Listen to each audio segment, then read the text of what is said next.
Et donc j'ai beaucoup appris au niveau du prix aussi, comment fixer son tarif. Parce à cette époque-là, lorsqu'on faisait des rendez-vous, c'était tout simple. Juste avant le rendez-vous, avec donc Ibrahima, je lui disais, écoute, à ton avis, le client, à combien il va accepter la vidéo.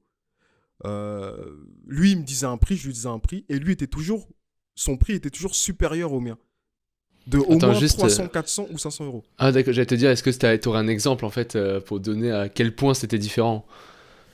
Exemple concret, ouais. Exemple très concret.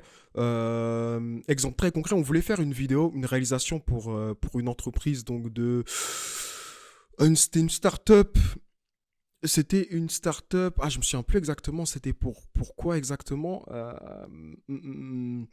Mais de manière très concrète, il y avait au moins 500 euros de différence.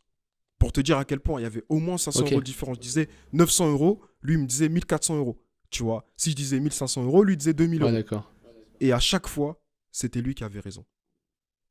Et ça, c'est incroyable. À chaque fois, c'est lui qui avait raison. Donc, ça veut dire que, premièrement, j'ai appris à mieux évaluer mon tarif et j'ai aussi appris à comprendre ce que veut vraiment un client et comment on monte un business.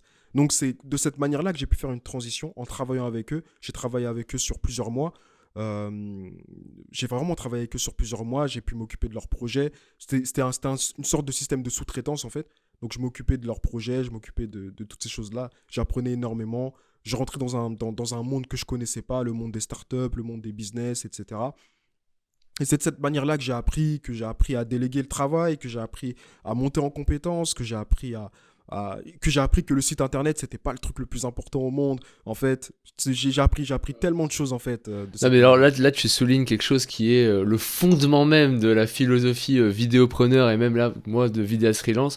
Un truc que je dis en permanence, tout le temps, bon, qui est mal vu, hein, j'imagine, par certains vidéastes, c'est de dire que la partie business supplante la partie créative.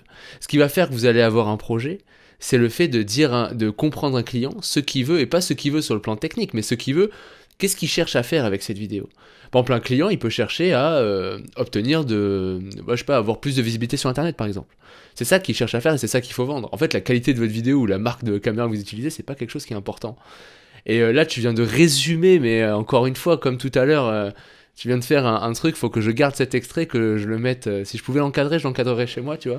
Mais, mais franchement, c'est l'esprit vidéopreneur que tu viens de donner là, quoi. T'es d'accord avec cette phrase? Déjà, la partie business supplante la partie créative.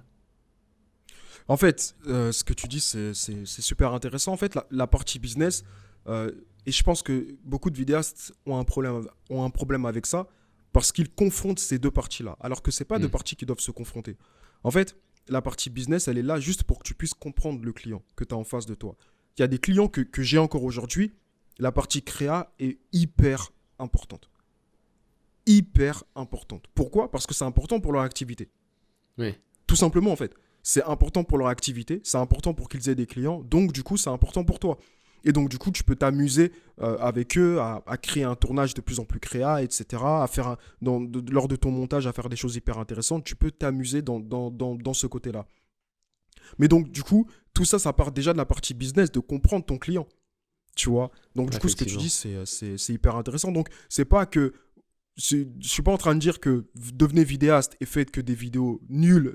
C'est pas ça le truc. Le fond du truc, c'est le côté business. En fait, il est important pour toi-même pouvoir ensuite, derrière, pouvoir être Ouais. créatif lorsque tu peux l'être, en fait. Et d'ailleurs, faut être assez polyvalent aussi, tu vois. C'est-à-dire que tu peux te retrouver dans une vidéo d'interview peut-être basique et l'après-midi enchaîner avec un tournage hyper créa, etc. Donc, c'est juste le côté business, il est hyper important pour que tu puisses comprendre la psychologie de ton client, pour que tu puisses comprendre comment ton client fonctionne et comment faire la vidéo importante pour son business. Parce que c'est pas une vidéo pour ton business à toi, en fait, finalement. C'est une vidéo pour son Ouais. business, tu vois.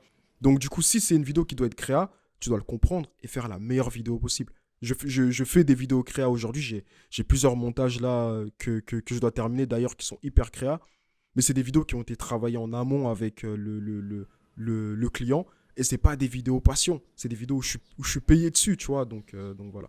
Ah mais ok, bah c'est franchement super intéressant. Et du coup, là, on en est où t'es salarié dans une entreprise, enfin salarié, de ce que j'ai compris. Non, j'étais toujours en freelance, hein. Ouais, Je bossais avec eux. C'était plus un système de sous-traitance. ok. Je m'occupais de leurs projets. J'étais libre de prendre des projets à côté. C'était plus comme ça. Ok, bah du coup, bon, t'as quand même pas ta boîte de production comme tu as aujourd'hui.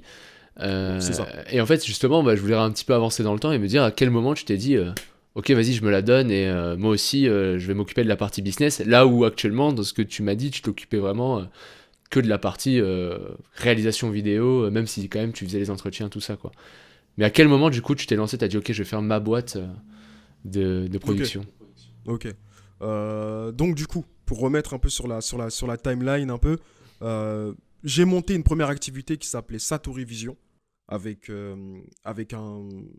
de mes meilleurs amis qui n'a jamais marché. On faisait du clip, on faisait de la vidéo de mode, etc. On a beaucoup appris, on a beaucoup expérimenté. Du coup, on s'est séparés. Lui, il a repris ses études en école d'audiovisuel cinéma. Et moi, j'ai commencé donc, j'ai fait quelques petits boulots à l'intérim, etc., comme je t'ai expliqué. Et juste après, donc, j'ai travaillé en collaboration avec une boîte de production.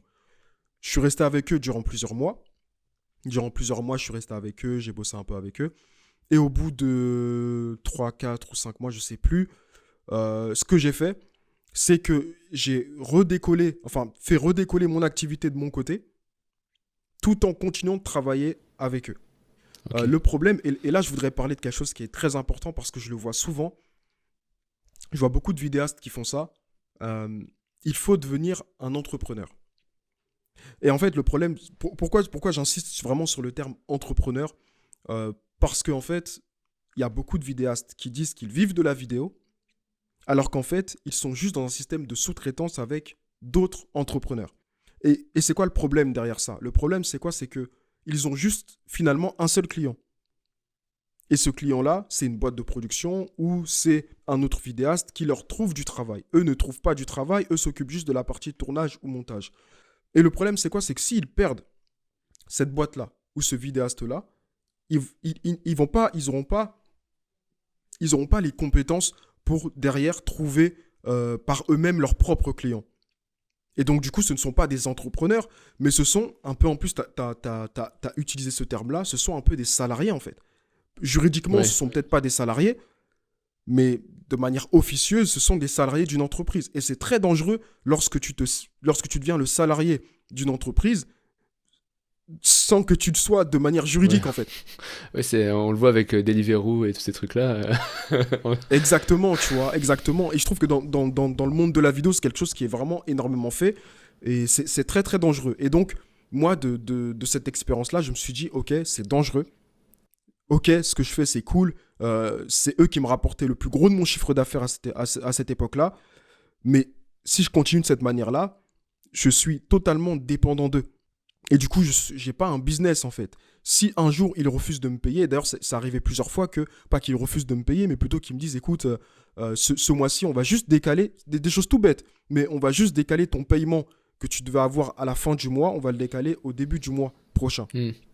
Et juste ça, mais c'est destructeur, on ne se rend pas compte.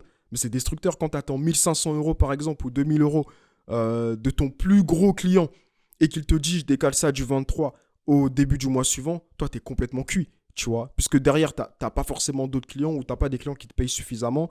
Donc du coup, tu es un peu à droite à gauche en train de dire mince, comment je vais payer ceci, comment je vais payer cela, tu vois. Donc du coup, c'est toutes ces choses-là qui m'ont poussé à monter un véritable business et à travailler sur ça.